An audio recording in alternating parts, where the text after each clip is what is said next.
Semua ibu hamil tentu berharap janin di dalam kandungan dapat tumbuh dengan baik dan sehat. Nah, salah satu indikator kesehatan janin yang dapat Bunda rasakan adalah gerakannya yang aktif. Umumnya, gerakan janin tersebut mulai bisa dirasakan ibu hamil sejak trimester kedua kehamilan, sekitar usia 16 hingga 20 minggu kehamilan. Namun, tingkat keaktifan gerakan janin tersebut tidaklah sama dan bisa berbeda-beda antara satu dengan yang lain.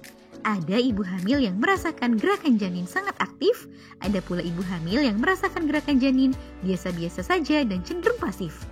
Kalau Bunda tipe yang mana nih? Share pengalamannya di kolom komentar ya. Hihi. Nah, pada edisi kali ini akan kita bahas faktor yang menentukan atau mempengaruhi tingkat keaktifan janin di dalam kandungan. Yuk kita bahas, Bun. Sebelum dimulai, jangan lupa support channel ini dengan cara klik tombol subscribe yang ada di bawah agar dunia Bunda semakin semangat menyampaikan informasi yang bermanfaat. 1. Usia kehamilan. Faktor pertama yang mempengaruhi keaktifan gerakan janin adalah usia kehamilan. Ibu hamil yang berada di trimester ketiga kehamilan idealnya akan merasakan gerakan janin lebih aktif dibandingkan usia kehamilan yang lebih muda.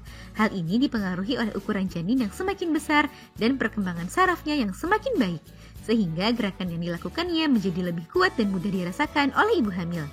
Trimester ketiga atau usia kehamilan 7 bulan ke atas sering dikatakan sebagai puncak gerakan janin, di mana gerakannya akan semakin sering dan kuat.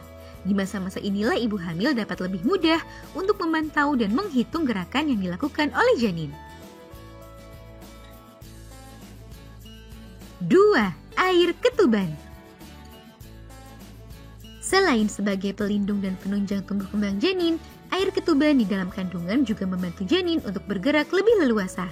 Jumlah cairan ketuban tersebut dapat mempengaruhi keaktifan gerakan janin. Jika air ketuban di dalam kandungan cukup, maka janin pun akan dapat bergerak lebih bebas.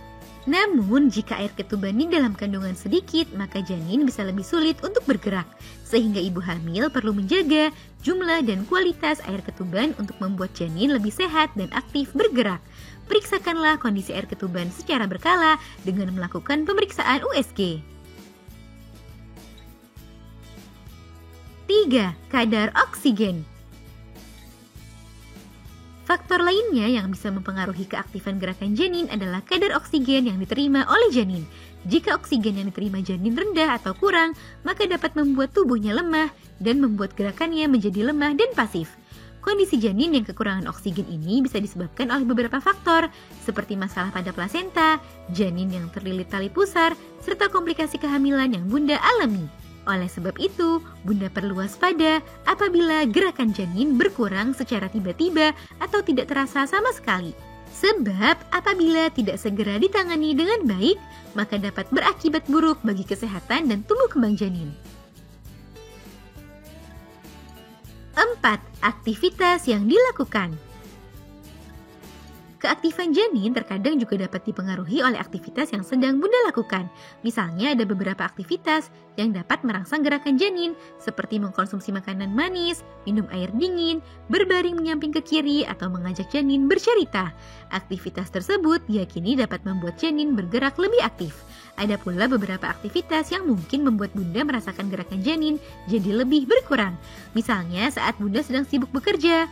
Oleh sebab itu, sempatkanlah untuk menyapa janin di tengah-tengah waktu luang Bunda ya. Selain itu, isilah waktu Bunda dengan sejumlah kegiatan yang baik seperti berolahraga, membaca, dan kegiatan-kegiatan positif lainnya. Nah, itu dia Bun beberapa hal yang bisa mempengaruhi keaktifan janin di dalam kandungan. Semoga informasi ini bermanfaat ya Bun. Sekian.